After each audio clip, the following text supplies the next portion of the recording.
Semifinal Saturday of the 2019 USA Ultimate US Open Championship culminates in the mixed division under the lights.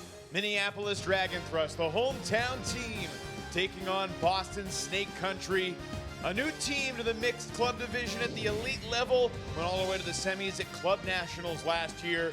In the first semifinal, Mixtape outlasting both Mischief and in an hour-long lightning delay, Mixtape awaits the winner of Snake Country and Dragon Thrust. Welcome back again, Evan Lepler, Ian Toner, Megan Tormey down on the sideline where it has cooled off now in the evening.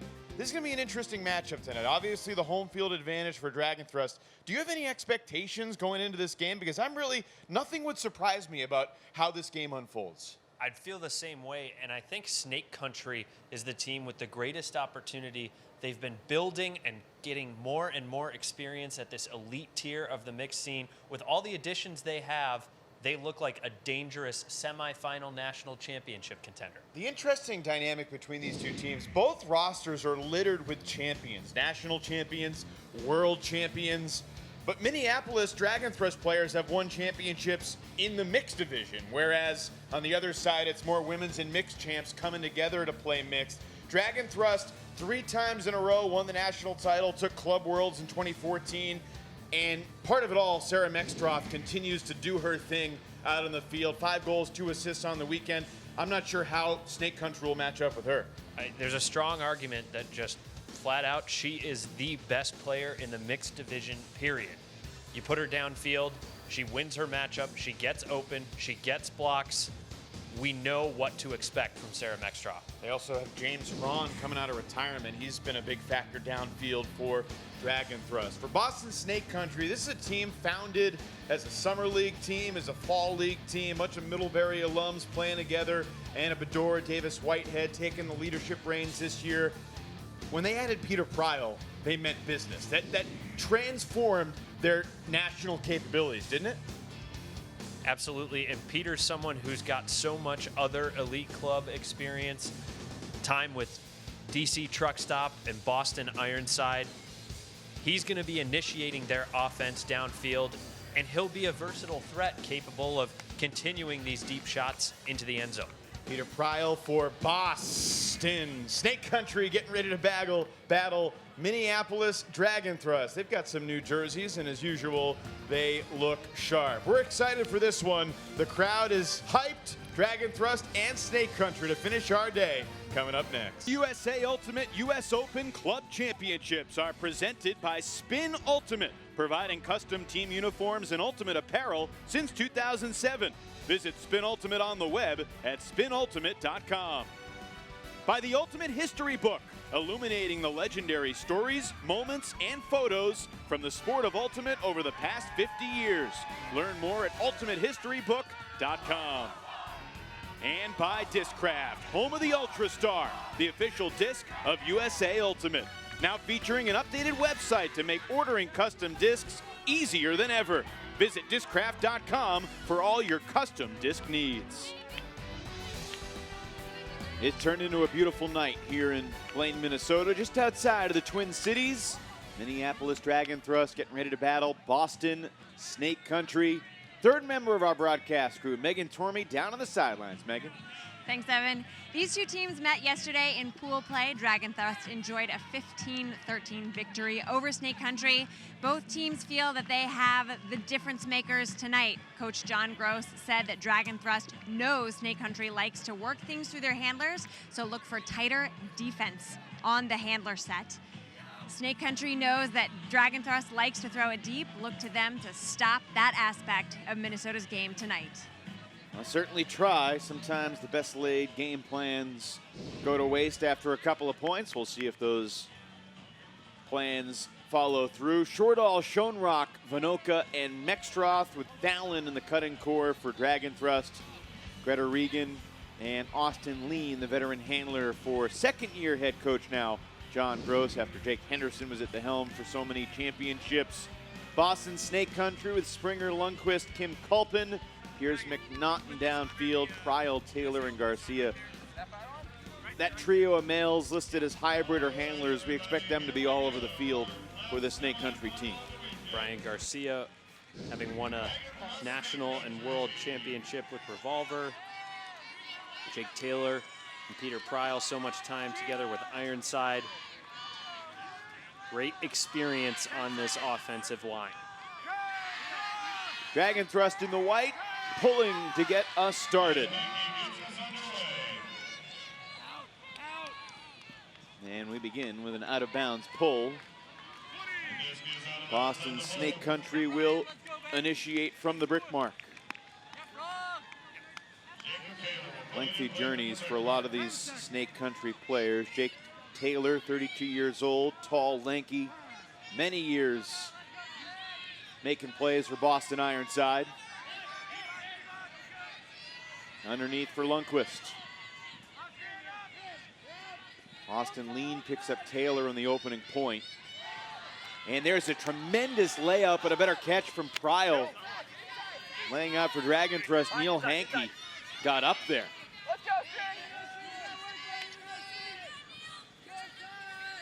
Inside, Austin, inside, coming around, coming around. Yes, sir, yes, sir. Pryl back to Taylor. And into the end zone, Snake Country converts. Dragon Thrust was very close to a D one time, but other than that, smooth offense from Snake Country. And a new addition this year, Lauren Doyle, hauls in the score. You could see how structured and disciplined this Boston squad was. Once it transitioned into its red zone offense, you can see that triangle set, 3 handlers out, keeping a ton of space in that front of the stack area, and that opens up the inside window, the inside lane for Taylor to shoot into the end zone.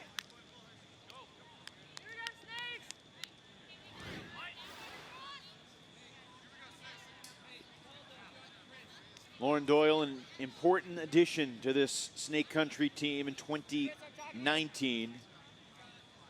Snake Country established in 2009 by a group of Middlebury alumni who just wanted to get together and play after college. Now in the 11th year of the team, the second time that they've competed in the USA Ultimate Club Series.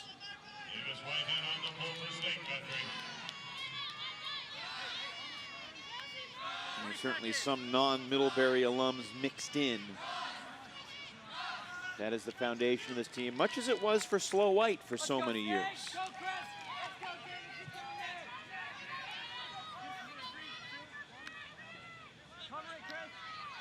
Dragon thrusts first 0 point, and after one completion, Erica Bacon overthrows her intended target, Caleb Denicourt.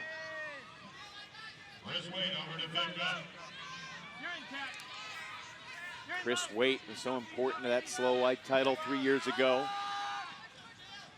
Laser beam hung on to by Chelsea Murphy.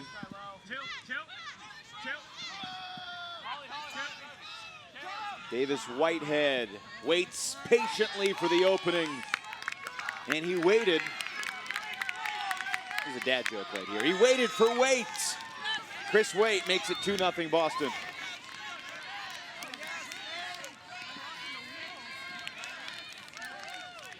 You could understand what Bacon was looking for. No question that Denicourt gave the effort to get there. Gonna see Dragon Thrust give that particular offensive unit a rest here and put out some fresh starters here after that early break.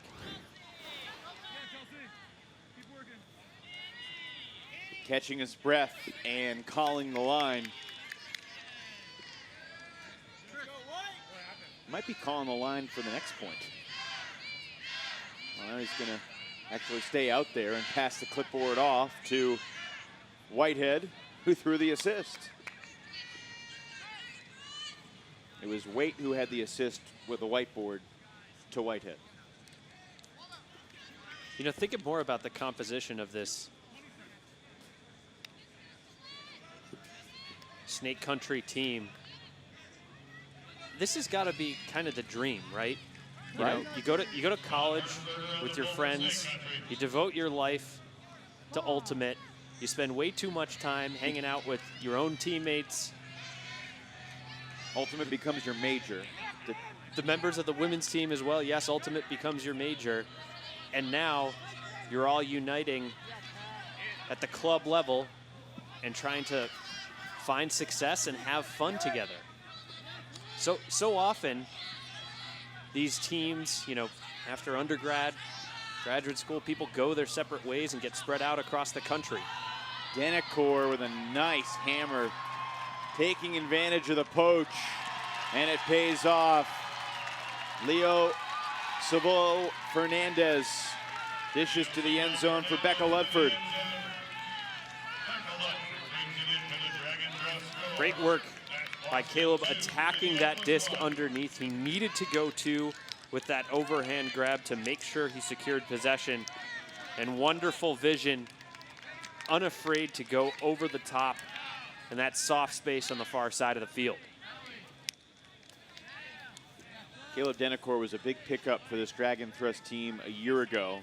Now his wife Holly is on the roster as well. Their young infant son Lyle is in the stands. And Becca Ludford, who's played for a lot of good teams throughout her Ultimate career, hauls in the score. Ludford has spent time with Nemesis, Heist, Brute Squad, and Minneapolis Pop. Now a rookie, 29 years old on Dragon Thrust. And speaking of rookies, Savelle Fernandez, just 19, will be a sophomore at Middlebury. Perhaps a future member of Snake Country one day.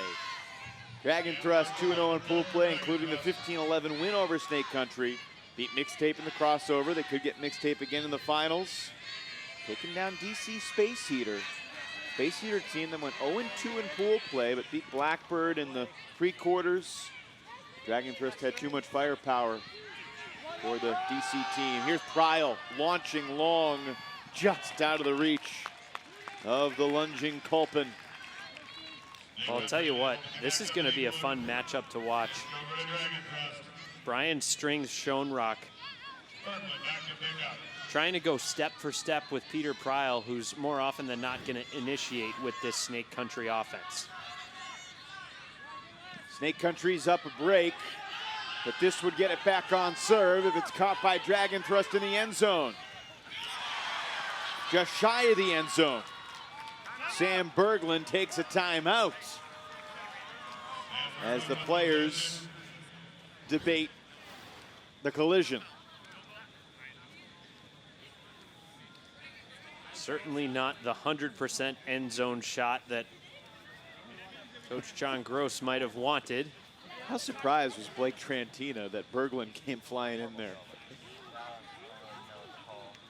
Watch Trantina's reaction, number 7, to the catch getting made behind him. He thought he was drilled, and he was, but it was his own teammate. And then he realized that Berglund made the catch.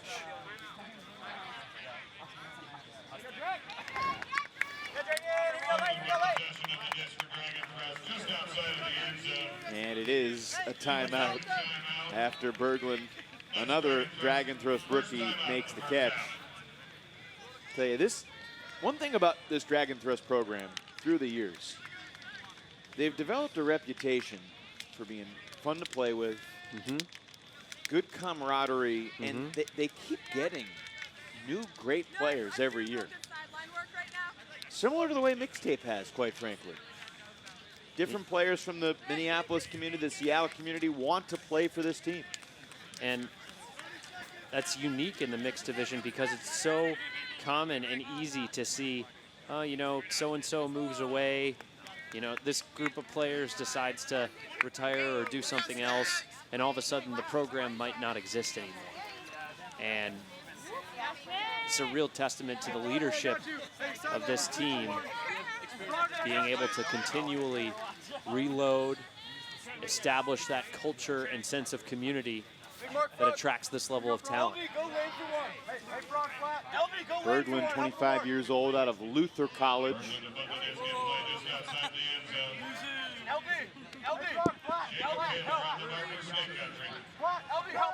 Marked by Taylor. Holsters the first look and then finds his cutter. Trantina does get the payoff of the goal. That's a break. We're tied 2-0. Well, we see the personnel going back out onto the line for this Snake Country O-line, and a little bit of a difference in philosophy between these two teams. Granted, there was a timeout in the middle of that point, allowing people to catch their breath, but Snake Country has no problem putting largely the same group back out on the line to receive.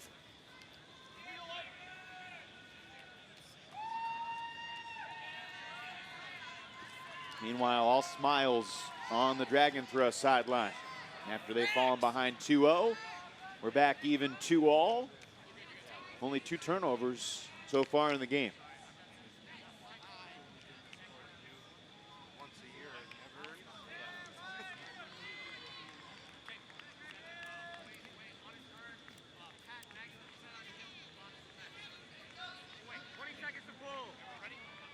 Dragon Thrust, like Snake Country, in its 11th season, but unlike Snake Country, they've been a Nationals contender for quite a while, basically since 2012. Won their first title in Frisco, Texas in 2013. It's a huge gainer if it's complete, but unable to stay in bounds was Taylor. Garcia's throw, forcing him too far to the sideline, and the game's 3rd turnover gives Dragon Thrust a chance for its first lead.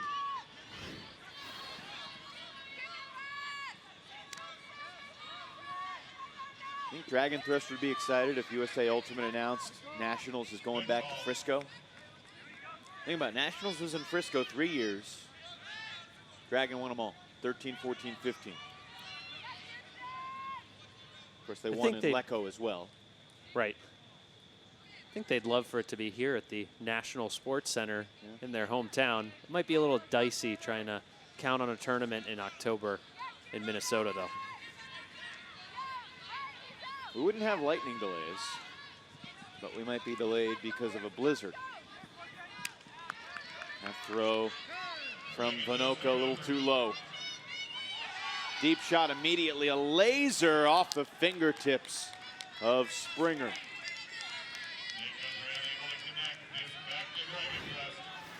You get the sense, Ian, that Snake Country does not want long points. They would like to end points quickly. Get that next unit out there.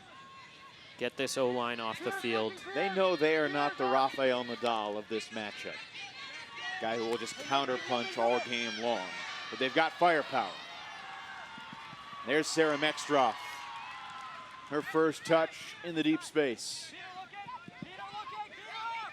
And she patiently waits for a teammate to get open. And it was Neil Hankey.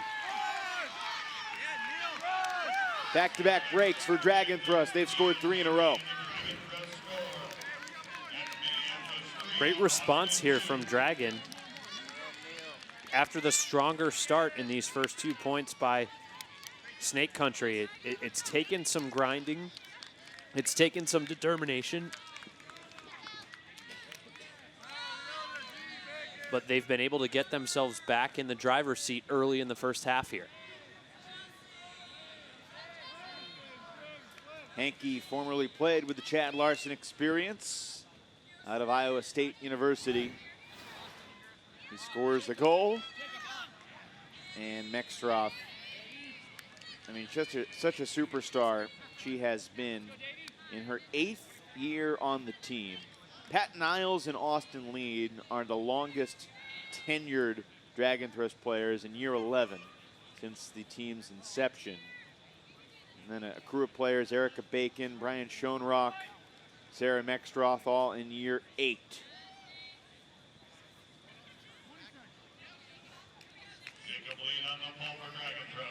And they've added players, they've subtracted players, they've lost some players and gotten them back. In the case of James Hron,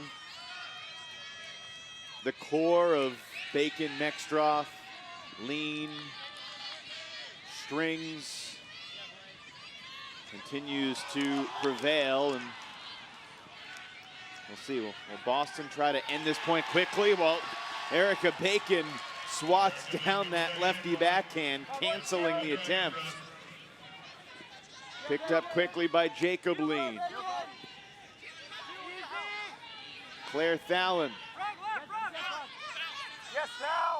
gets that high release backhand off, and Schoenrock, a blading flick, but it's gonna work if it stands. Observers signal a call.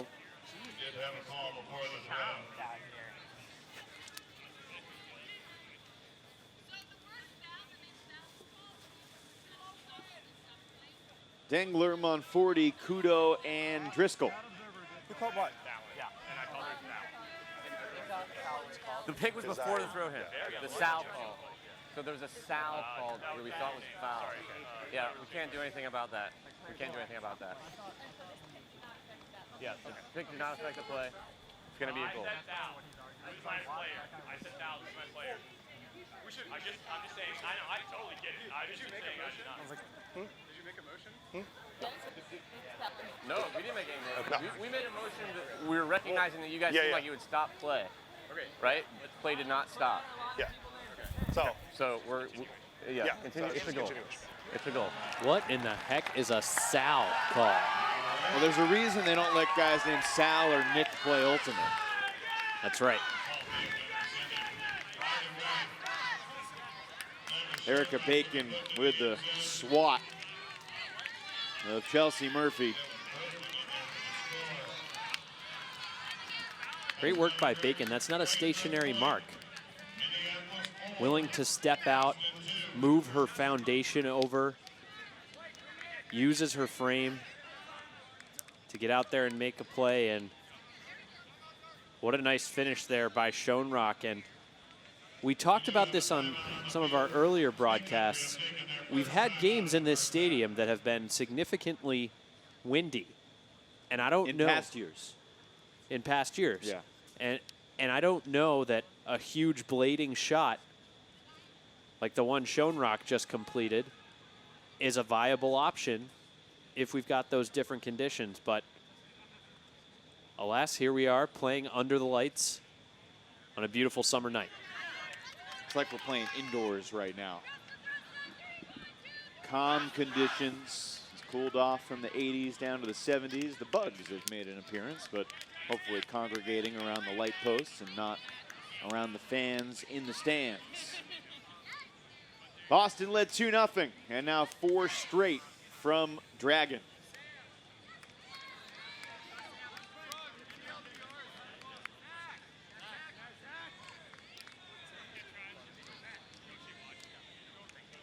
Four different goal scorers for Dragon Thrust: Ludford, Trantina, Hankey, and Lean. 4 different assist makers as well: Savelle Fernandez, Berglund, Mextroff, and Schoenrock.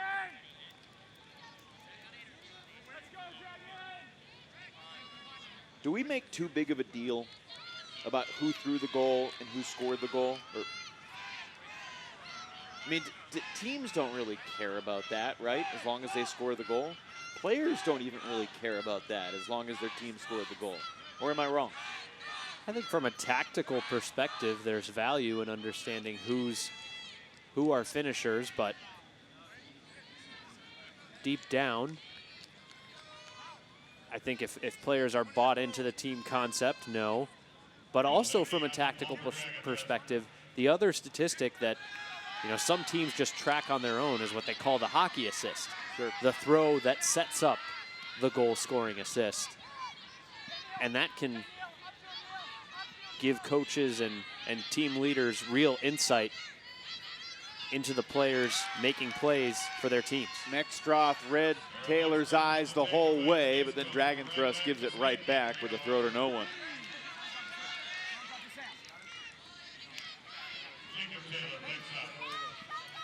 A 4-0 run here for Minneapolis.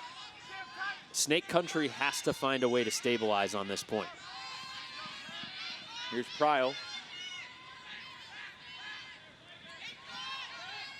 Launching it for Taylor. Garcia's throw is a good one.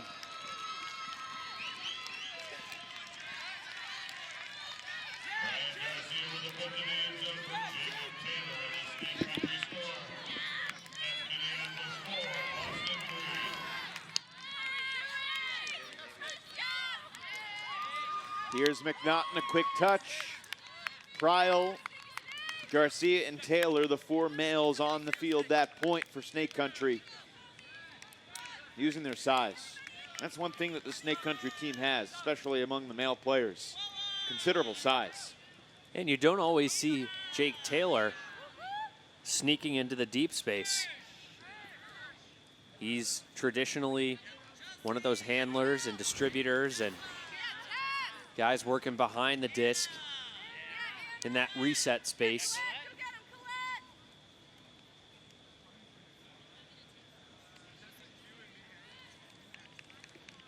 So after 4 straight scores, including 3 breaks for Dragon Thrust, they're now 3 of 5 on break chances.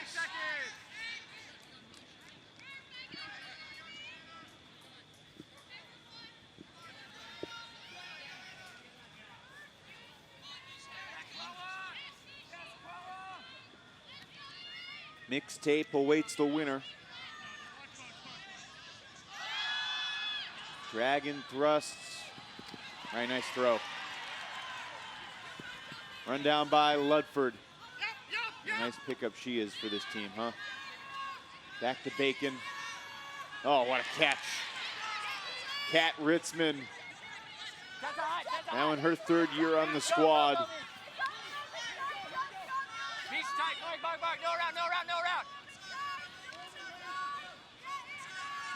Here's Denicourt.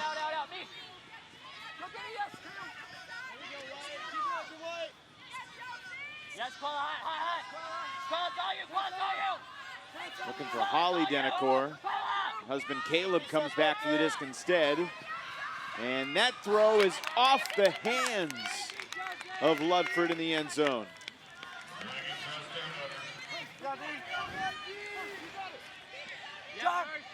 John, run to the disc, walk it up. Brett, here. At the spot. He has to go there, Brett. He can't go back there. Let's go, Anna, now! 2, 1, 1. Disc march to the front of the end zone. John Hirschberger lets it fly. Misha Herskew hauls it in, and he got hit. And down he goes. Ouch. We have an injury on the field.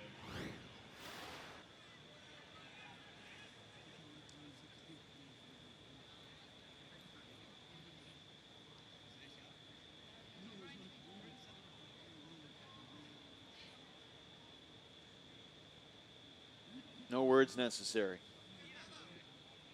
You hate to speculate about injuries, just unfortunate to see Herskew shaken up after that great play.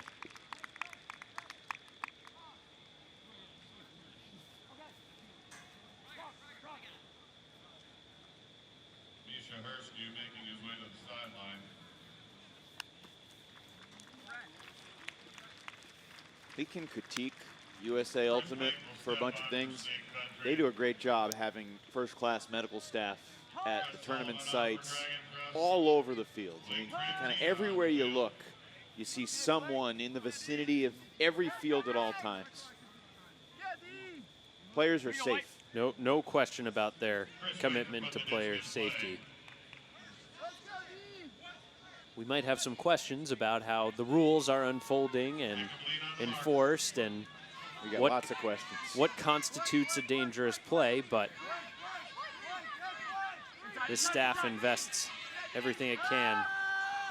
Oh, the stall count was rising, and Chris Waite, who came in for Herskew, had an open player, but the throw is way too far in front, and that's a red zone turnover for Snake Country.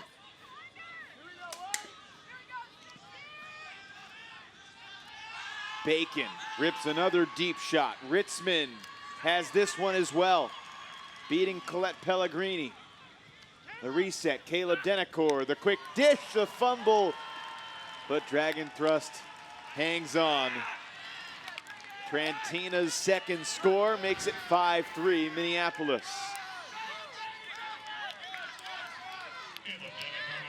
Just too much crowding there at the front of the end zone. There was a cut coming out of the stack and a cut attacking that front cone space from the dump space in a strike cut. And the more people you get in that space, the more opportunity you give for defenders to step into that lane and get hands on the disc. So a missed opportunity to get a break back, and then a nice rip by Bacon.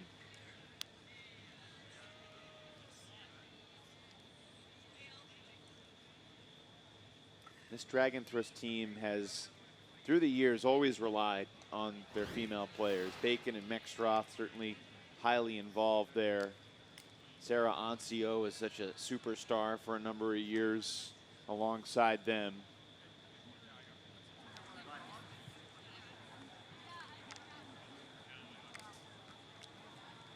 Caleb Denacor dishing the goal to Blake Trantina. Both guys now in their second year on the team.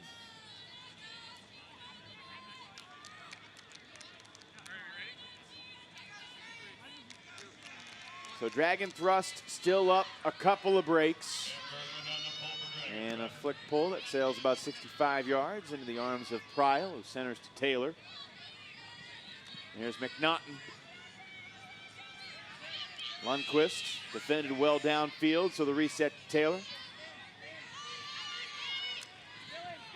There's Springer. Taylor. Great defense in the lane by Vinotka on Piers McNaughton. A lot of dancing and wasn't giving in.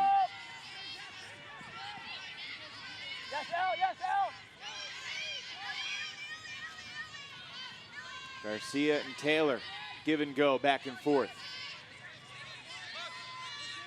There's Culpin to Pryal.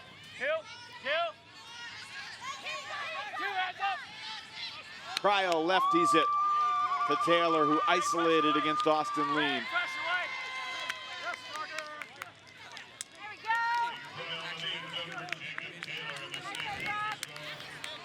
This is the red zone set that so many teams love these days. Get the disc to the front, to the center of the red zone, and then initiate and look to that front of the stack option. So much room for any kind of creative thrower to sneak an unorthodox throw into the break space. And there's just so much horizontal space that the downfield defenders have to be responsible for. Peter Pryal got so used to seeing him in that Portland Sea Dogs hat they would always used to wear when playing Ultimate. Now he's got the hair grown out a little bit. A lot of years for Boston Ironside. And then he would warm up for truck stop games, and often truck stop versus Ironside games, wearing his Ironside gear. Now back in the Boston area after attending Georgetown Law.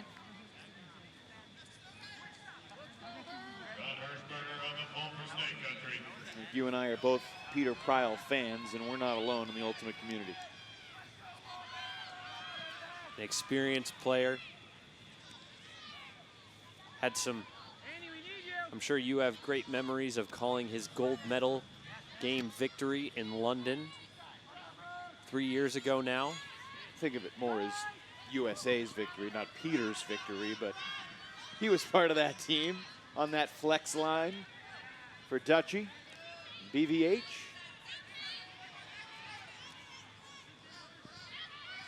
See Ben Van Hoevelen leading Pony tomorrow in the men's final against Sakai. James Braun with a perfect backhand to Caleb Denacor.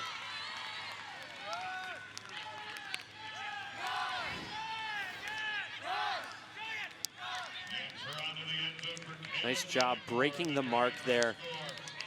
Getting the disc over to Hran, and I'll say Hran gets a little lucky with that over the stack throw working out. There's traffic in the area. Here's the thing, he's 6'3", so he has a different vantage point than you or I do on the field. Sure. And as much as I want to say he got lucky, he did execute with skill there and put it just far enough out onto that opposite sideline direction. James in his 7th year on the team, but he took several years off. And we've talked about the concept of retirement a bit today. It's a spectrum. That's right. You can retire, you can still keep playing after you retire. You can come back after you retire, you can unretire. For example, a lot of people are asking you this weekend, are you still playing? I had everybody fooled wearing club jerseys of other teams as I was walking around the fields this weekend. You're proud of your jersey collection. I have never talked to you about this, but I know you are. I was certainly irrationally obsessed with it when I was finishing my undergrad days and just out of that time. And I had great friends around the country from college and national teams and other friendships that were interested in trading. Next break, I've got a question for you. I'll try and remember. It's getting late tonight, Evan. Lauren Doyle dishes it off to Culpin, downfield for Piers McNaughton. And Garcia going deep, but he might have been a little too deep already, so they take the swing. Back to Taylor.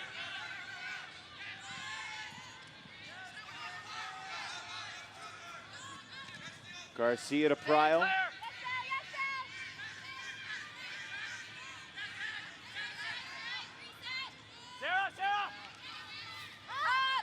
And there's Culpin. Mextroff bidding on the way by, but unable to get there. Snake Country back within 1, trailing by a couple breaks.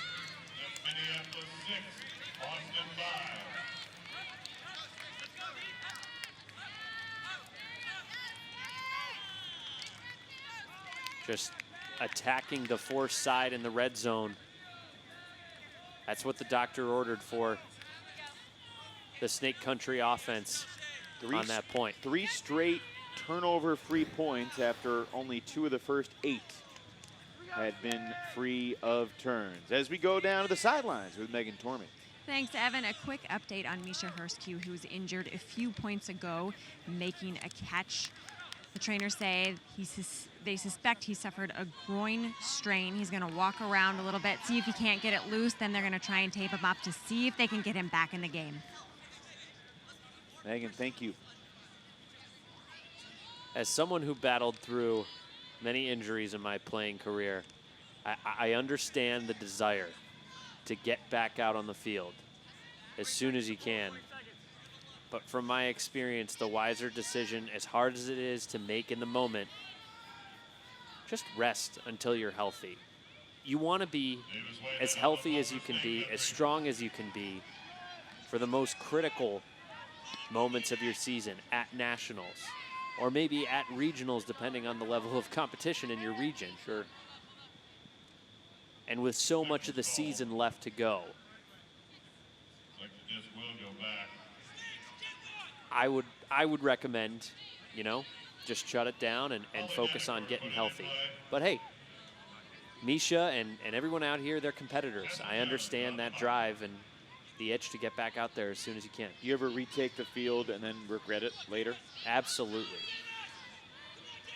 This was when I was younger and didn't understand, you know, my body quite as well and have as much knowledge about some of the common injuries that I dealt with and my teammates dealt with, but yes. Layton regains his balance, looking for Denacor, and he landed out of bounds a couple times in the same sideline. Yep. Chris Waite initiates. Whitehead launches. This is going to be too far, I think. 2 defenders nearby as well, near that back line, and Logan Weiss got a piece of it. Got time, Cam. Got time. Intended for John Cox. Becca Ludford back there on D. Kevin Slayton picks up for Could get a finger on it. I think he would have been inbounds. Would have been close.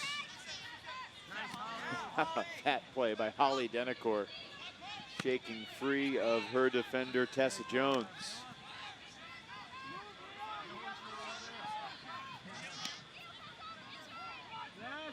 Keep working it. Yellow. Nice.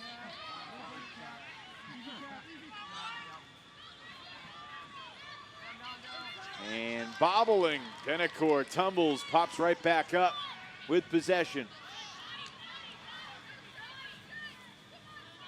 Caleb Denicourt kind of plays ultimate like a rubber band, just bouncing around wherever he goes. Relentless. There he goes deep. He wasn't expecting the throw though, and kind of spun around, did a little dipsy-do, and didn't have enough momentum to get there. How do you think his teammate, Brian Strings Schoenrock, feels about that characterization? Do you think he fancies himself as a rubber band, flexible, capable of going anywhere and making plays as well?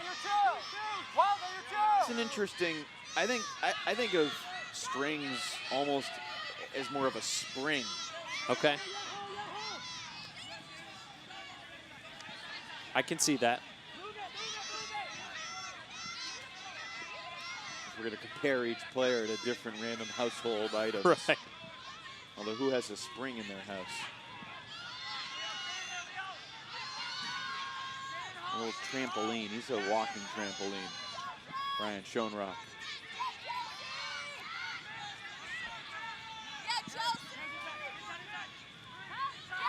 Boston with a chance to tie this thing up 6-all.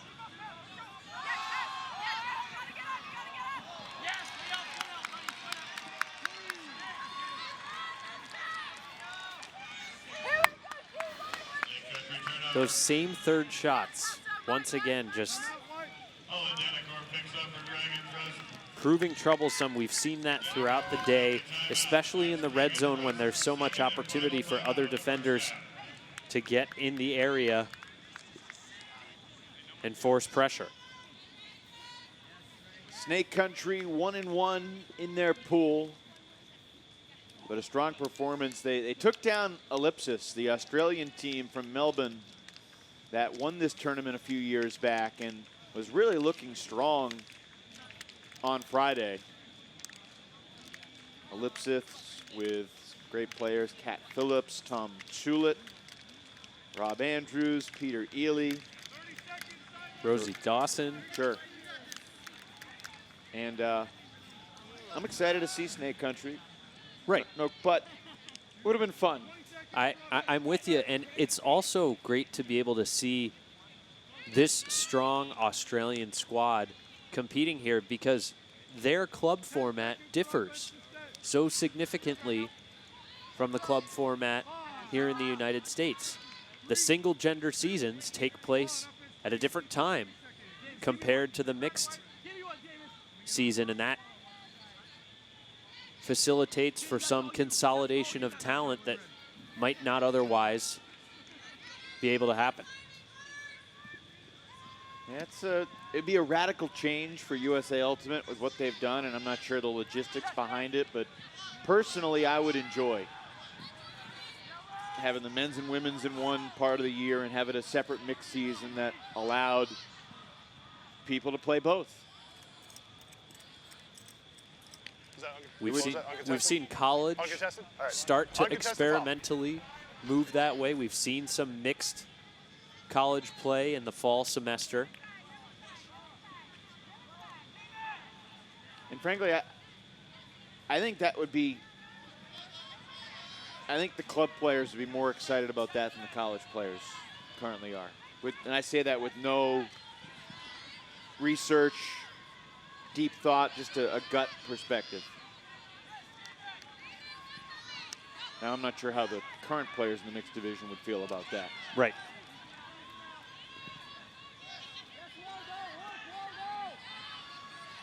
How about that bid? But it's not going to get a D. Jamie Quella got a piece of it, but then Dragon thrusts. Becca Ludford caught the deflection. Good here at one. Everybody ready? Athletic play from Quella. No. No. Ludford stays with it.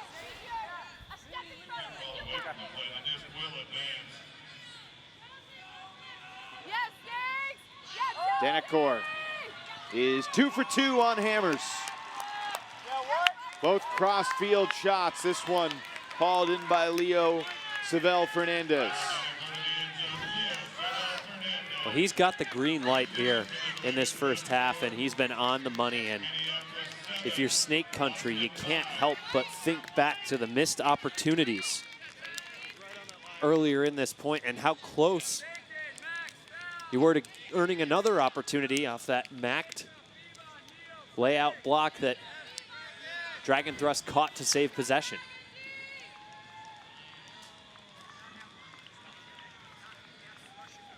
Leo Savell Fernandez, 19 years old, from St. Paul, played in the Twin Cities YCC division for quite some time.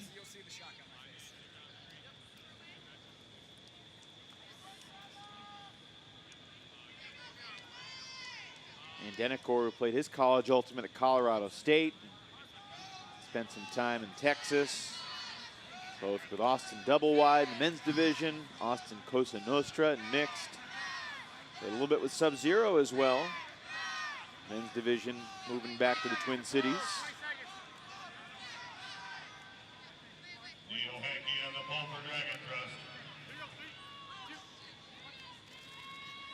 Hankey launches the pull. Dragon Thrust could break to take it to half. Dragon Thrust will receive to start the second half. They are already up 2 breaks. Great cut to get free Kirsten Lundquist, and then her throw induces a tumble from McNaughton. Clean catch for Pryal.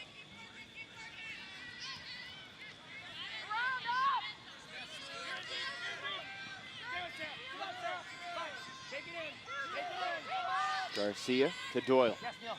Looking. Stay with. Sarah here. Sarah coming. Yeah! And Doyle's reset was behind Garcia. Knocked down by Schoenrock.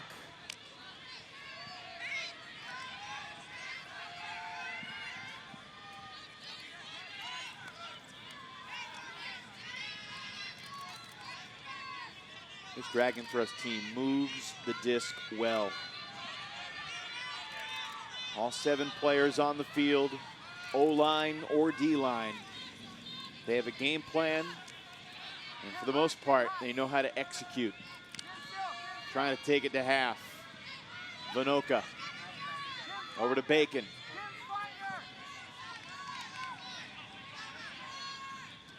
And a pick downfield halts play.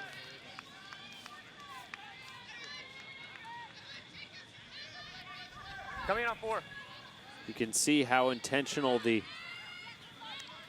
Snake Country defensive set was there. Mexstroth perfectly placed. Vinoka, speed for days, hauls it in, and Dragon Thrust breaks to take it to half. And how nice must it be for them knowing that they score with a break and they will receive the next time the disc flies through the air. Great to see Mexstroth putting her fingerprints on the end of this half.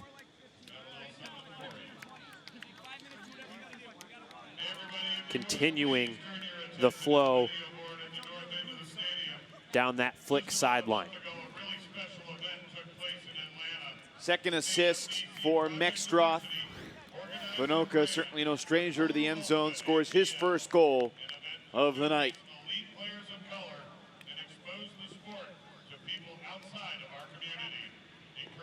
Dragon Thrust closes that half on an 8-3 run after falling behind 2-0. And we go down to Megan Tormey on the sidelines. Thanks so much, Evan. Joined by Jake Herman of Snake Country. What are you seeing from your team in your first half that you want to change? Well, our mantra this year and this season has been to raise the roof. We're bringing that back. Not a lot of people are doing it. The roof feels a little low right now, so we're trying to raise it. You might wonder why we're not breaking through the roof. There wouldn't be a roof to raise then. All right, well, that's a very fair point. So in order to raise the roof, yes, what do you tell your team strategically to do a little bit differently? We're a little spicy out there. I think we can cool it down, add a little mayo, so to speak. More dumps, more swings, easy passes, open hands, that sort of thing.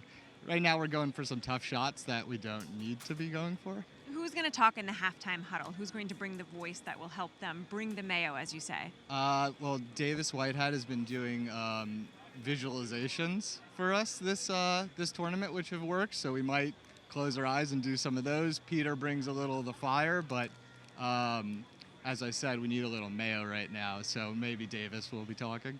All right, well, I am very curious about the halftime huddle that involves mayo. Good luck to you in the second half. Thank you. Thank you. Back to you, Evan.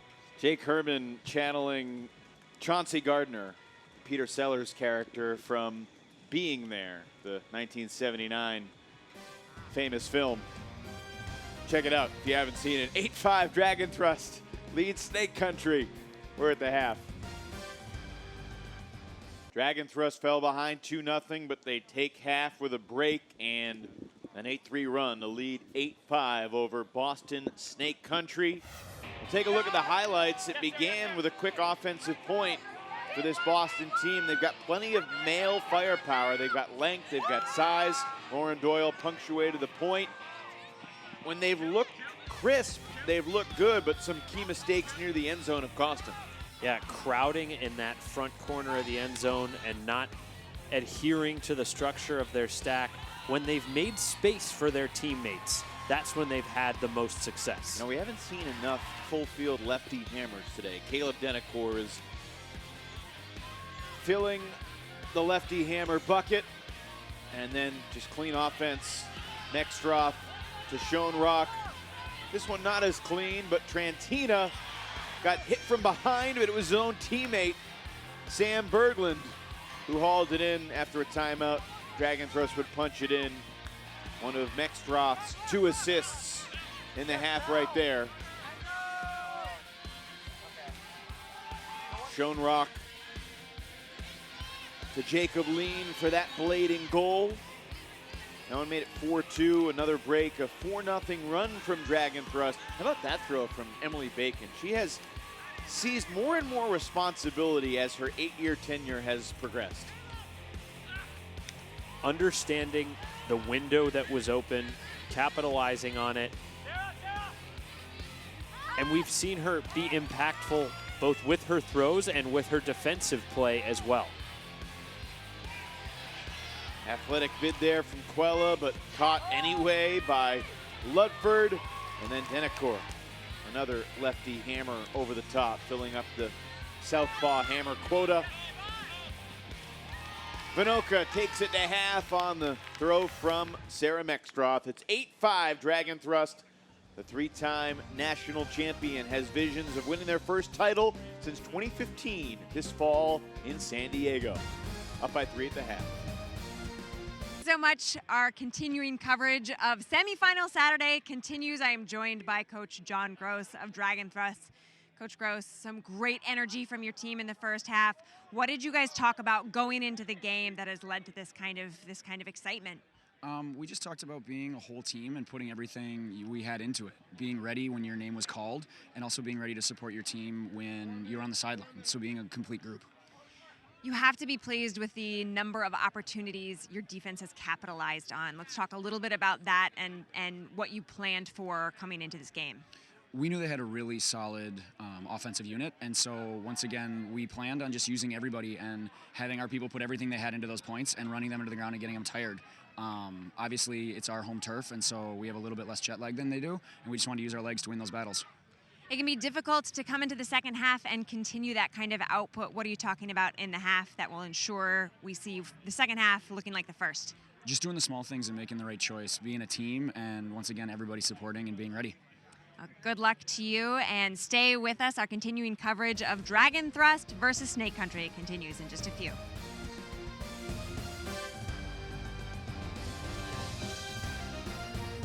Dragon Thrust in front 8-5 at the half, and typically when you're playing on ESPN, when the scoring summary comes up, you love when your font is small because that means you have a lot more players listed. Couple assists, couple of goals for Jacob Taylor. He has been in the mix for virtually all of Snake Country's scores.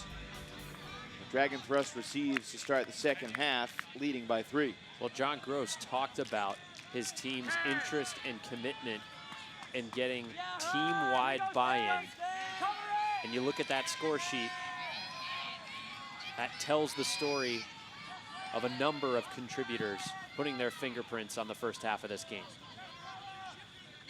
Got to be pleased with the first half. We'll see if Dragon can keep it rolling. Pretty good defensive effort, but late in the stall count, an easy reset to Ludford on the open side. Here's Ritzman up the line, tighter throw. Bacon unleashes deep, and that's a gorgeous shot. What a point, what a sequence from Dragon Thrust. It finds Brett Sullivan for the score, another first-time goal scorer tonight, and it's 9-5 Dragon. And how about the game Erica Bacon is having? We've completely forgotten about that first 0-point turnover because she's been having such an impact with her defensive play, positioning well, earning blocks on the mark, and great shots downfield.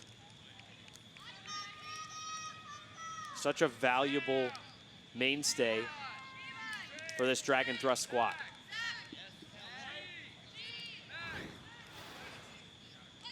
You don't see in the mixed division in 2019 a ton of female players launching hucks. You see it sometimes, but it's not the most common way that teams score. Erica Bacon has hucked very successfully throughout her career, but tonight in particular.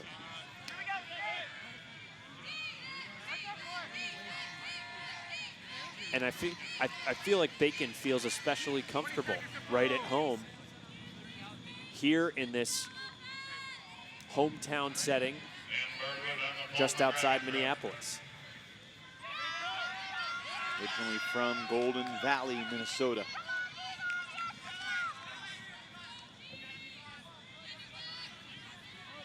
Garcia to Taylor. The footsteps of Zach Trosvig nearby. Devon! Clear! Clear! Stay in strength! Stay in strength! Lundqvist resets for Garcia. Zach! Get in there, Zach! Cryle. Break side! Break side! Over to Taylor. Get in here, Sarah! Get here, Sarah! Strings! Clear your Up! neck! Clear your neck! Inside! Come on, come on, G! Come on, G! Yeah, Dragon! You have help behind, G! You have help behind! Get in there! Here we go, Snakes! We got the drag!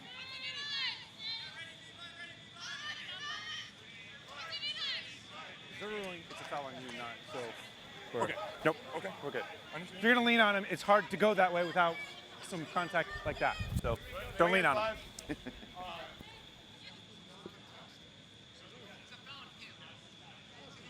The first real good Mitch Dengler soundbite of the day. Don't lean on him, he said. Episode 27 of Dangler Justice. Come on, Sarah! Come on, Sarah!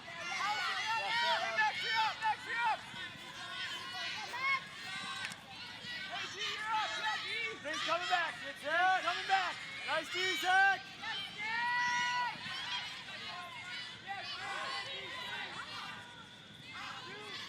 Get in there, G! Get in there, G! Yeah, guys, McNaughton. it's all you! Nice cut by Pryle. Good, Sam! And on the line, but not in yet. Taylor running horizontal across the front line, wins the foot race. Zach Trosvik had position initially. Taylor got around him, and there was nothing Trosvik could do. I don't think anything was going to come between Jake Taylor and that front cone. You could see him setting it up so far away in that reset space, putting his head down, committed to attacking that cone.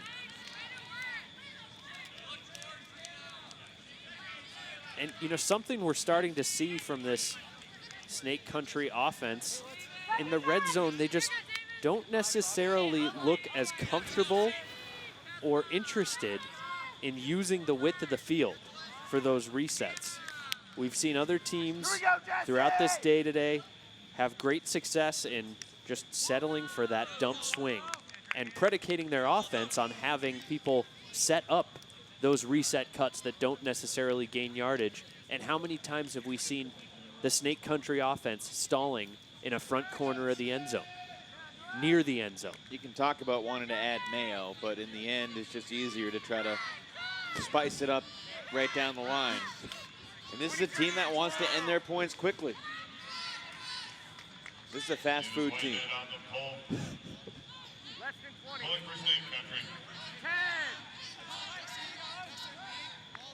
Snake Country now 5 for 8 in the red zone. One of their 6 goals coming from outside the red zone. Bacon ahead to Jacob Lean. Jacob has had some ridiculous haircuts and facial hair creations through the years. This is a more normal one as Dragon Thrust turns it over.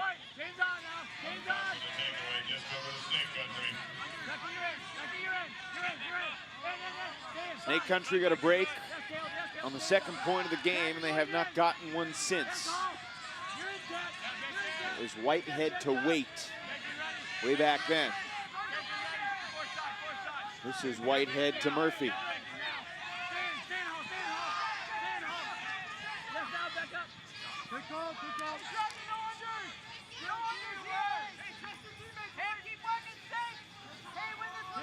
Well, there was a pick called, so what's the count? I'm just coming in to know what the count is. Coming in on 2. Coming in on 2. Coming in 2.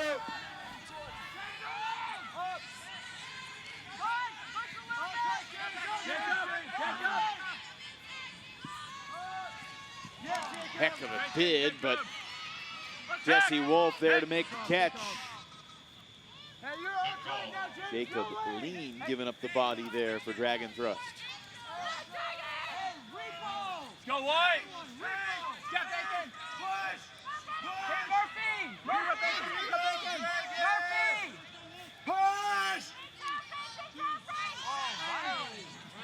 The old double clutch.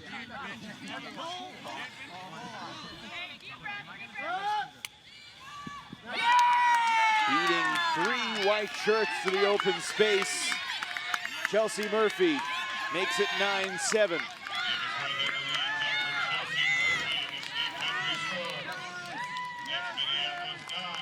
Just some missed execution there.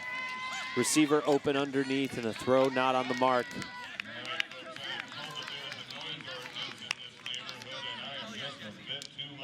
And again, just attacking that front corner, that front cone. It's what the Snake Country offense most comfortable doing.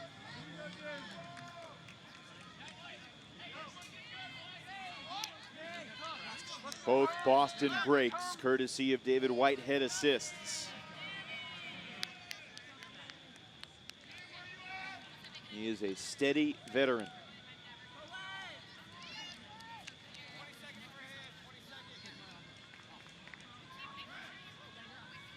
So Dragon Thrust back out on offense.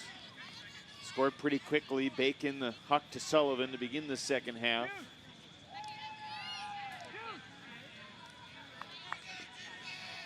Now back-to-back Boston goals. Chris Waite preparing to pull. 10 seconds. First leg of the 2019 Triple Crown Tour here at the U.S. Open, which is being held in Minnesota for the 3rd consecutive year. And I'm not seeing any announcement about 2020, but this venue is seemingly a perfect spot for the ICC title, the YCC championships as well. Great complex, plenty of amenities, relatively centrally located. Most you travel is half a country, just about. Unless you're Australia. Or Japan. Then 2. Or Germany. Oh, a drop by Bacon in the backfield.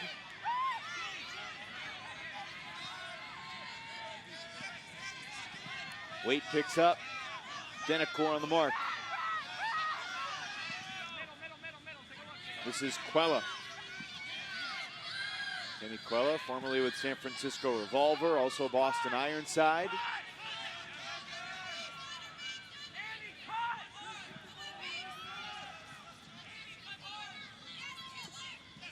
Laser beam to Jake Herman. Our metaphor aficionado from the half. Yeah, that reset looked filled with mayonnaise. I'm not a big fan of mayonnaise. Nor am I.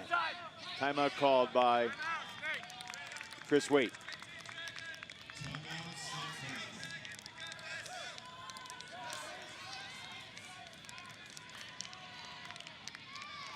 Boston Snake Country at Nationals last year went all the way to the semis. A reminder of what's transpired so far this season in the mixed division of Club Ultimate. Seattle Mixtape winning the Pro Elite Challenge. They try to go 2 for 2 in tournaments on our graphic. They also won a Northwest warm-up in late June. Moondog Cocktails, winners of Select Flight invites past. Building our way toward Pro Champs and Nationals in October.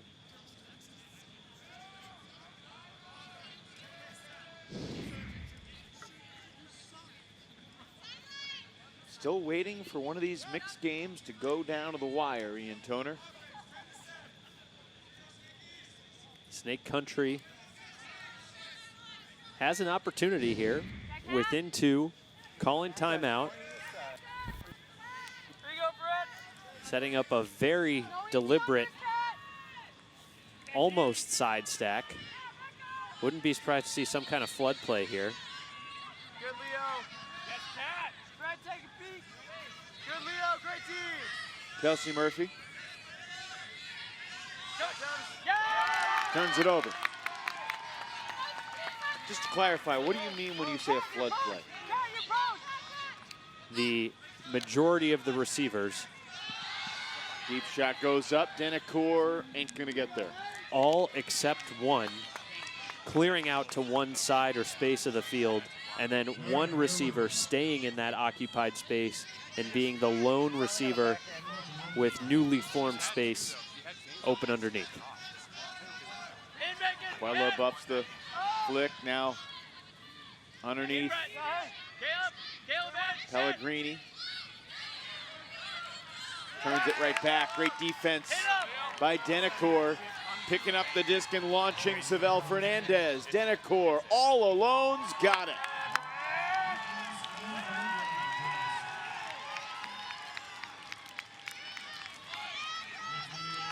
Each team turned it twice, but Denicourt with the bookends for Dragon for the hold. The Snake Country team can't say it didn't have its chances. Just unable to establish that flow. Their offense just feels so one-dimensional right now. Staying on one half of the field, not really swinging and changing those angles of attack, and Caleb Denicourt just padding his stats at this point with Dragon Thrust holding that convincing margin here in the second half.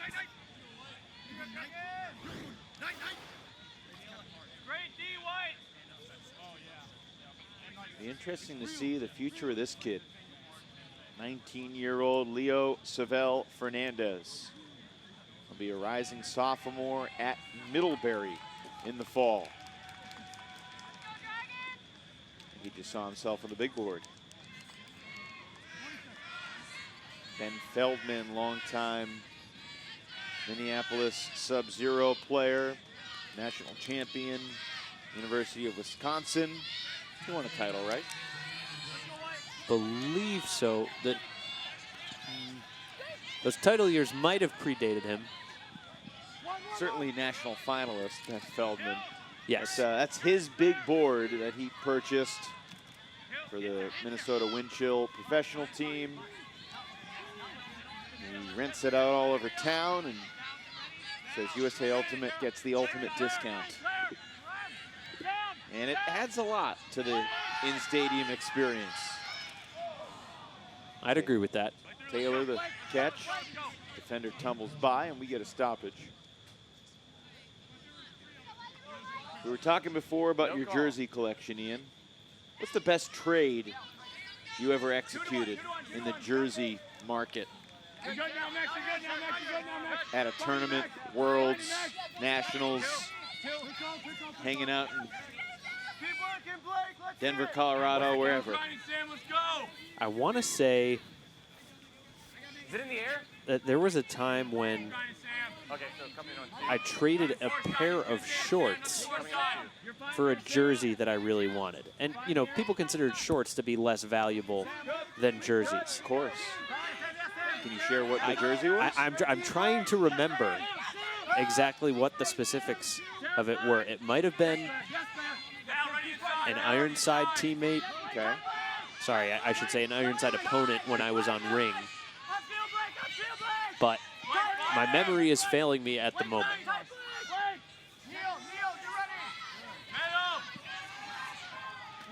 Another stoppage downfield, a pick. How often would you say folks come up to you trying to bargain for an ESPN polo? Is that a common thing for you?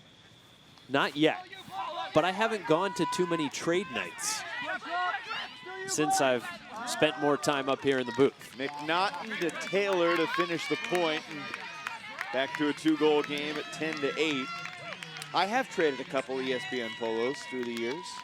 Got myself a Hong Kong jersey at Worlds in London. That's a good get for an ESPN right there. polo. One of my favorite jerseys, especially because I've been to Hong Kong.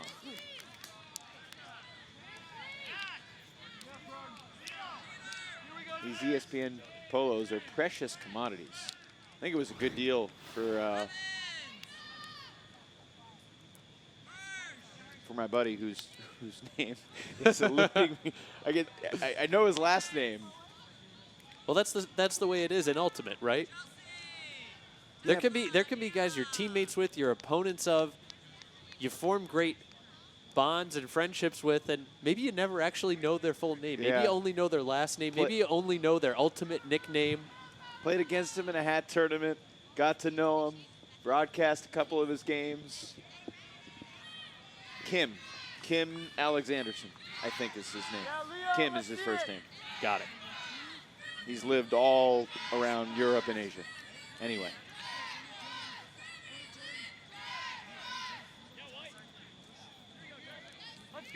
I think I've made the most trades at the U23 World Championship Tournament in Toronto back in when you were playing on Team USA. 2013.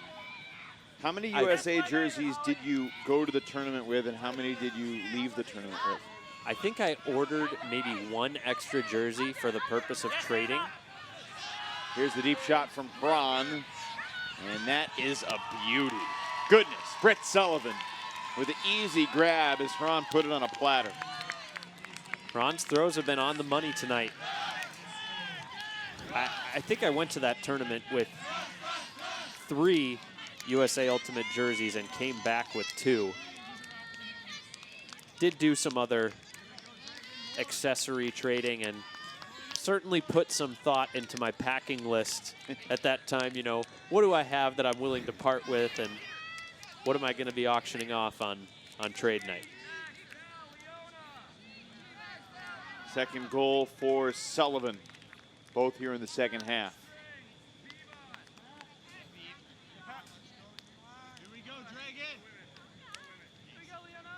I'll say these new Dragon Thrust jerseys are not the best jerseys they've ever had, in my opinion, but they're solid. And which ones? Can you describe the ones that you think are the best they've ever had? I like the primarily purple ones. Okay. With the Dragon logo kind of spanning the whole thing. I feel like there's a lot going on those jerseys, and I like the simple, the clean, straightforward nature of these, and kind of harken back to old Team USA Olympic hockey jerseys in a way, with the stripes across the bottom.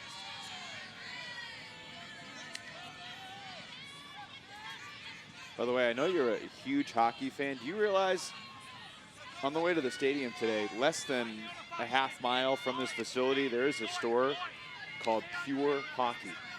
I did see that. You stop by? I haven't been in a hockey store in quite some time. We had, you know, when I was growing up in Buffalo, New York, the go-to pro shop was Great Skate. Okay. Everyone interested in making some kind of hockey rhyme or pun as we listen to the observers here.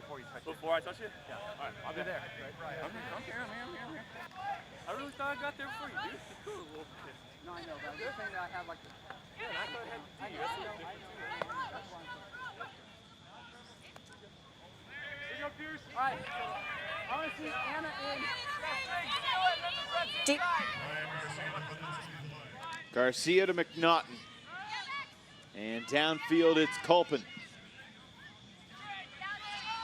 Nice reset.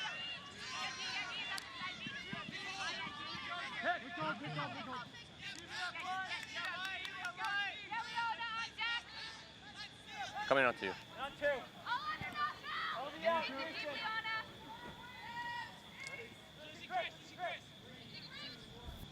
Yona in.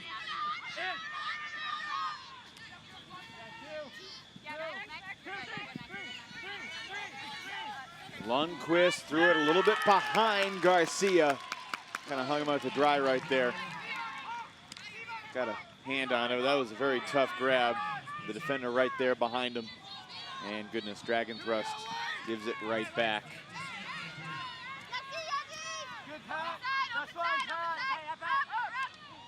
And there's a score to make it 11-9.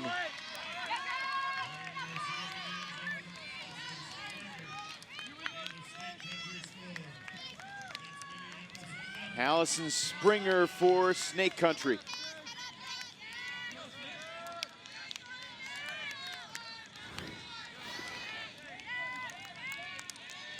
Couple of quick turnovers traded back and forth near this goal line before Springer punctuates the point. Snake Country still working to find that clean offensive flow that I think has eluded them for much of this game.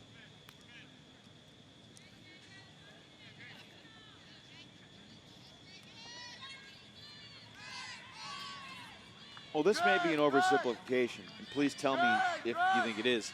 Snake Country looks like a team that is kind of a group of great players that's figuring out how to play together, compared to Dragon Thrust, which is a great team.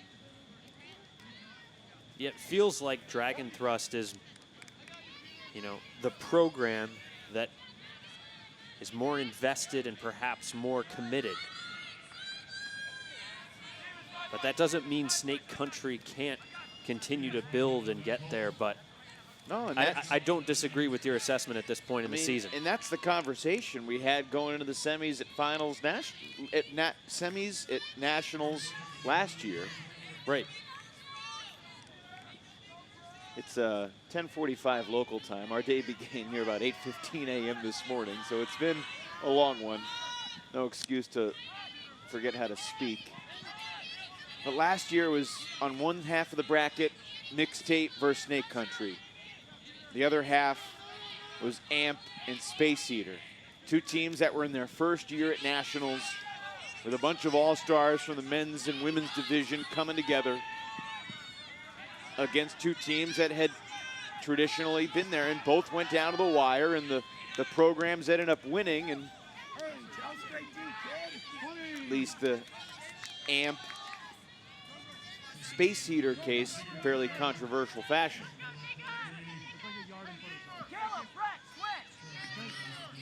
You say the words, the bobble. Anybody who follows Ultimate knows exactly what we're talking about. And I'm not saying that decided the game. I don't believe it did. But it was controversy. And if that result had gone differently, would we look at the mixed division differently right now? See what Snake Country does here. They've got a break. Colette Pellegrini,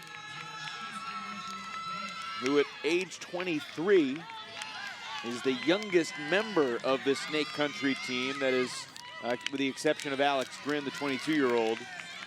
Pellegrini has the goal to make it a one-goal game. Yeah, we've seen some other tight games earlier today, thinking back to Revolution's comeback on Riot, and I don't know if it's a product of the late hour, but I know Snake Country's brought it back within one, but I don't feel the intensity and the energy of a one-goal semifinal right now.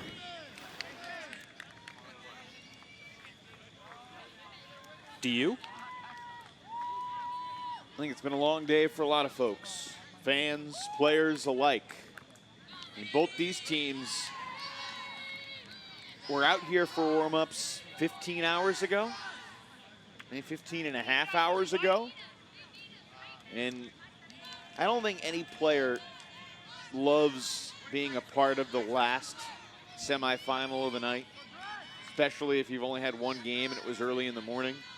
Then you go home, you wait all day, especially this one, delayed even further. It's supposed to start at 8 o'clock local time.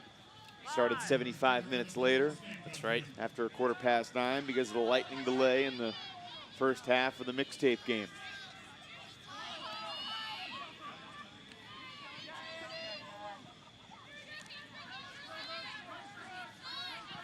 Important point here, though, for Dragon Thrust.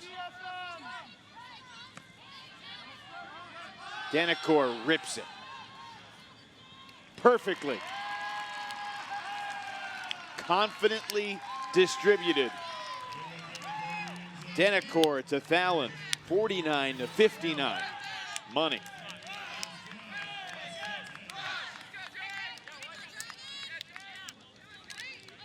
No question about the finish there. Snake Country defender not really in position to make a play. Separation by Fallon and a perfect throw by Denicourt.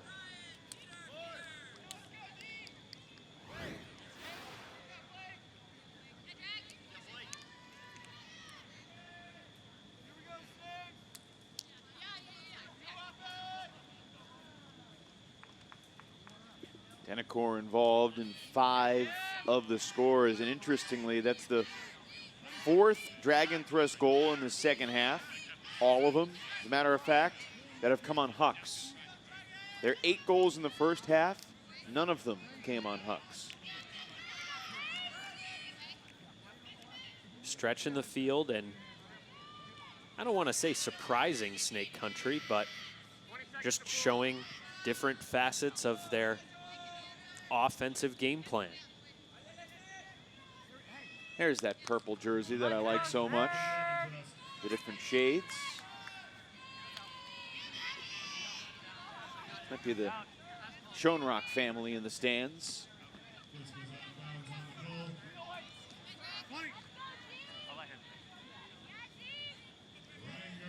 Dedicated Dragon Thrust fans. The Bacon family and the Schoenrock family side by side.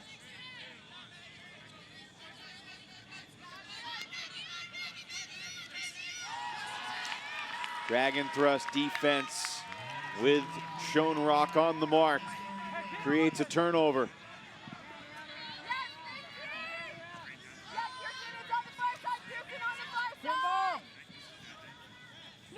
Austin Lean. Austin Lean has had some huge games through the years. He's been relatively quiet tonight. One of the guys that's synonymous with this program, much like Schoenrock. Are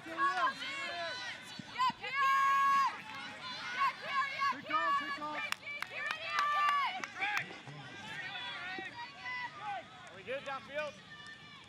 Whenever you're ready.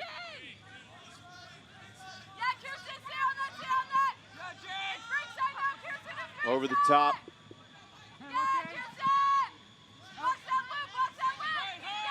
Lean knows he's got a lanky mark on him. Taylor's got a really wide wingspan.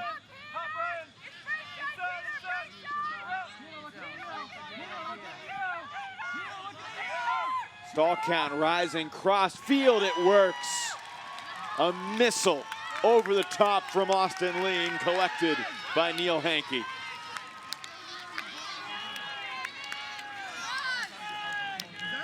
Those are the types of throws that crowds at these games cheer for. Somewhat seriously, somewhat tongue-in-cheek. But when you actually see a high stall bailout executed so perfectly, and I guess it's probably not fair for me to call it a bailout. Yes, the stall count was rising, but it was premeditated, and there was just enough separation for that to work.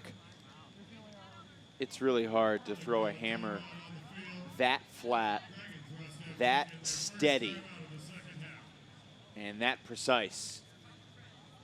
It's the type of throw we were waiting for from New York's Harper Garvey earlier this afternoon. That's right. One of his trademarks, but he has become more conservative in his old age, now in his mid-20s. So 13-10, the first Dragon thrust break of the second half. They're now got 5 breaks in the game, and they are within 2 of closing this thing out. Soft Cap will go on after this next point, which probably will not be a factor. Probably. Did see a couple games that went beyond 15. That's right. Because the scoring was coming fast and furious, and you're tied 14 all, and the soft cap hasn't gone on yet. You played as many as 17, win by 2.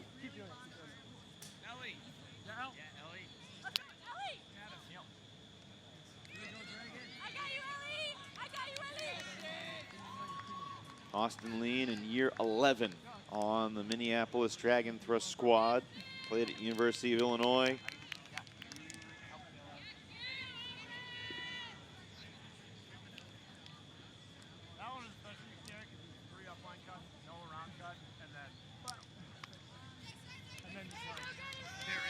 A reminder that our Championship Sunday coverage will commence at 9:30 Eastern Time, 8:30 local tomorrow morning. Brute Squad Revolution, Pony versus Sockeye at noon on ESPN 2. And then mixtape against the winner of this one.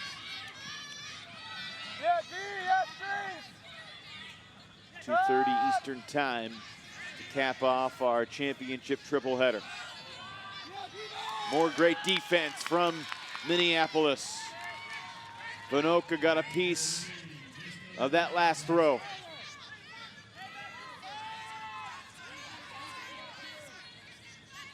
Feels like everybody's still got speed in a white jersey.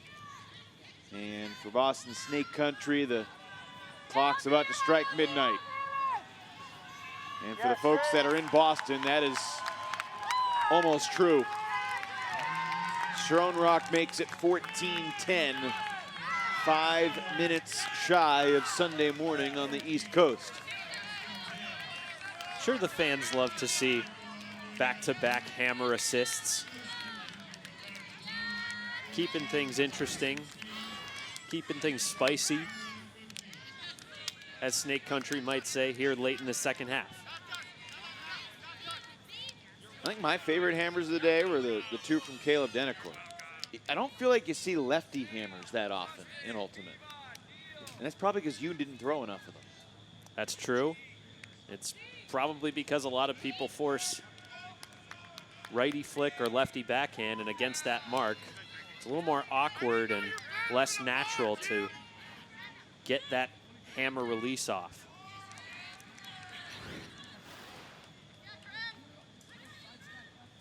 Schoenrock, still in his prime, now 29 years old. Say the same about Mextra, who's just 27 herself.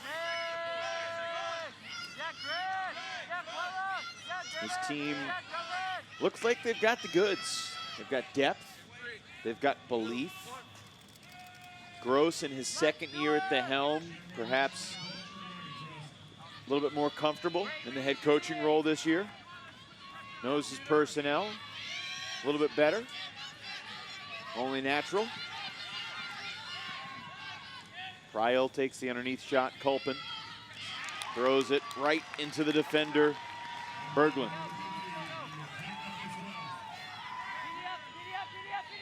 And Snake Country's U.S. Open, their pursuit of a title might come to an end before the clock strikes midnight on the East Coast if Dragon Thrust can punch this in the next couple of minutes.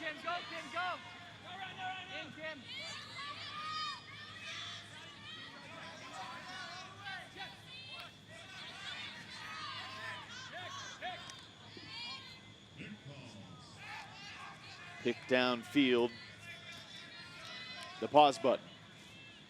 This is the difference between these two teams. Again, we're seeing Dragon content to swing the disc, not necessarily gain much or any yardage.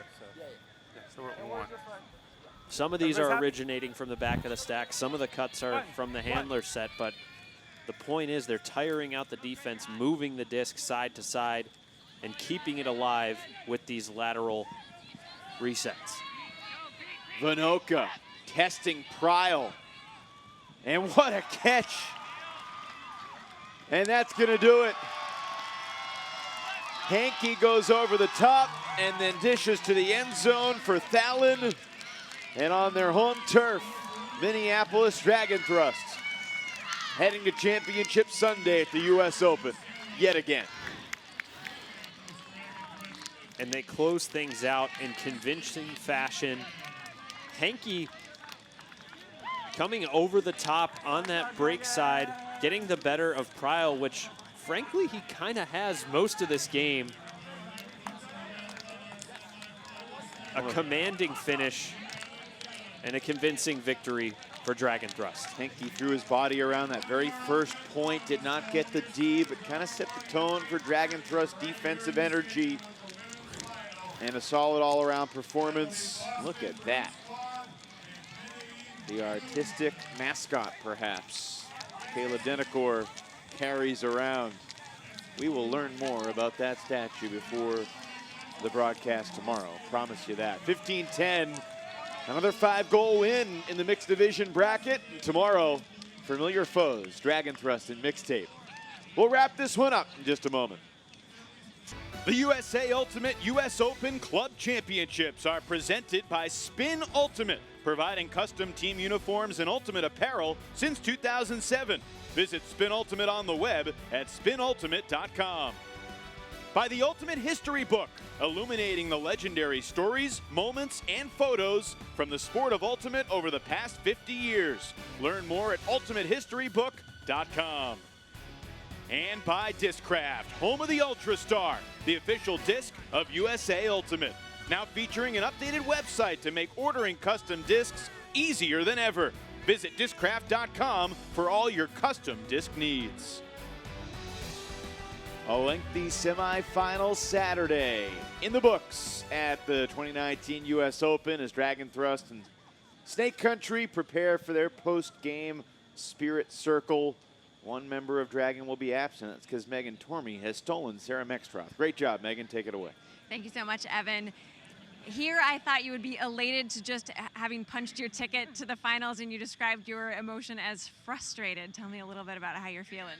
Frustrated wasn't like I couldn't come up with a good enough word since it's 11 p.m. But it's a really good feeling for like mid-season. And I'm really happy we won that game. But ultimately, we kind of like scrapped ourselves out of some situations, and so just like there's frustration building to get better and better and better, and then make those wins, even though this was a nice and decisive win, make it a cleaner win and the way that we want it to be in using our systems. But it is good to know we can kind of scrap ourselves out of a lot of situations. But yeah, that's kind of what I meant when I couldn't come up with a word for it. No, that's still great to come away from a win and have so many takeaways. What do you think you guys are going to try and clean up for tomorrow? I think we can be a little bit more patient in our end zone. I think we just kind of squirreled those together a little bit. And then also getting the disc in flow and getting the resets a little cleaner off the line. Okay. A question for the people at home. There's a statue you guys have been hoisting around. Tell me a little bit about the statue. Yeah, so Caleb went to Goodwill between our 2 games today and stumbled across a candle dragon, and he just decided it was something we needed. An $8, and I think it was well worth it. It seems to have brought you good luck, which I'll wish you for tomorrow, but I'll also say good luck because I know you're coaching YCC mixed. You did that today in between the first round and this game and have to be up early to do so tomorrow. How did you do today? We did, yeah, we're 2-0, so hopefully bringing that into tomorrow. So I think the kids got it. Well, no rest for the weary, but go try and get some. Congratulations on a great game. Thank you very much. Back to you, Evan. Yeah, great stuff, Megan. That's pretty cool. The candle. It looks like a Dragon Thrust logo. I mean, that could could go a long way. Our Discraft play of the game. This was at 6-5 in the first half. The block, the recovery, then the hammer that leads to the score. Snake Country misses a chance to tie it at 6-all. They never really had a chance to tie it up again. And not only that, Caleb Denekor ended that point with emphasis. One of 2 great lefty hammers he completed in that game, and a great exclamation point to finish that point off. Play of the game brought to you by Discraft, home of the Ultra Star. Denekor with a big smile on his face. Not sure if it's because of the win or the $8 Dragon Candle. 14-10 mixtape over Mischief. 15-10 Dragon over Snake Country, which means once again, Mixtape and Dragon Thrust meet for the finals. That'll be at 2:30 Eastern, the third and final game of our triple header of championship coverage. What a party this semifinal Saturday was. Megan Tormey rocking the microphone. Snake Country had some moves as well, but Dragon was more consistent and more explosive from start to finish. 15-10, Dragon Thrust wins it over Snake Country. We're back with you bright and early tomorrow. That's about 9.5 hours from now, a little less than that, as a matter of fact. For Ian Toner and Megan Tormey, I'm Evan Lepler saying good night or good morning if you're watching on the East Coast. We'll see you tomorrow at the U.S. Open.